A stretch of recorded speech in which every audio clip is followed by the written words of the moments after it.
আলাইকুম। আমি 2015 থেকে 2026 পর্যন্ত বাহরাইনে আছি। 2বার দেশে গেছি। আমি বিয়ে করছি 2023 সালে। একটা বিল্ডিং দিছি। যে পর্যন্ত যা ক টাকা ইনকাম করছি সবকিছু আমি আমার ফ্যামিলির অন্ধবিশ্বাস করে দিছি। নিজের কাছে কোনো হুঁজি রাখিনি, কোনো ক্যাশ রাখিনি। মা বাপরে বিশ্বাস করে সব দিয়ে দিচ্ছি। আজকে হে মা বাপ আমার সাথে প্রতারণা করছে। আমি ঘর দিয়েছি, আমার ঘরে আমার ঢুকতে দেন, আমার বাপের ঘরে তালা মেরে রাখছে। আমি বিয়ে করছি 2023 সালে। এরপরে তো আমার উপর মানসিক অত্যাচার নির্যাতন করতেছে আমার বাপে, আমার মা মিল্লা আর আমার বড় বোনে মিল্লা। আমার বাড়িতে থাকতে দেয় না। আমি 2025 সালে আমি দেশে গেছিলাম। দেশে যাওয়ার পর আমার বাড়িতে ঘরে ঢুকতে দেন, আমার ঘরে আমার বাপের তালা মেরে রাখছে। আমি সমাজের ধারে ধারে ঘুরছি, সমাজের কাছে বিচার পাই নাই। আমার বাপে আমার মারার জন্য রান্দা বটি কুড়েল যা কিছু আছে নিয়ে দৌড়ে দৌড়ে নিয়ে আসে আমার মারার জন্য, আমার খুন করার জন্য। আমার খুন করে লাগবে, জব করে লাগবে। আমার ওয়াইফের 1000 বার মারার জন্য আমার বাপে আসছে। আমার বাপে সমাজে ডাক দিয়ে আমার নামে সমাজ ডাক দিছে, ডাক দিয়ে আমার উপরে 1.5 লাখ টাকা চাপাই দিছে, মাসে 10,000 টাকা চাপাই দিছে। আমি তাদেরকে মাসে 10,000 দিতাম। ওইটাও আমি মাইনা নিছি, ওইটাও আমি তার সমাজের সামনে অস্বীকার করি নাই। কিন্তু আজকে আমার বাড়িতে থাকতে দেয় না, তাহলে আমি তাদেরকে টাকা দিব কিভাবে?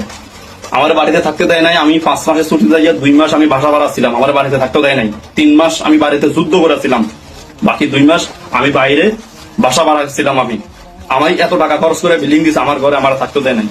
আমি 3,00,000-4,20,000 টাকা দিয়ে 5 ফার্নিচার কিনছি। আমার গর্ভবতী ফার্নিচার। আজকে আমার 5 ফার্নিচার সবকিছু আমি কাবানি করে পলিথিন বাইন্দা সব রাখতে আইছি। আজকে আমার বাপে ঘরে তালা ভাঙ্গিয়া ঘরে রং পুইয়া জায়গা দিছে, আর ঘরের জুয়া খেলতে আছে। রাত্রে হলে জুয়া খেলে। আমার 3 রুমে আমার থাকিন না ঘরের মধ্যে জুয়ারি জায়গা দিছে, থাকিন না ঘরের মধ্যে রংপুরিয়া জায়গা দিছে।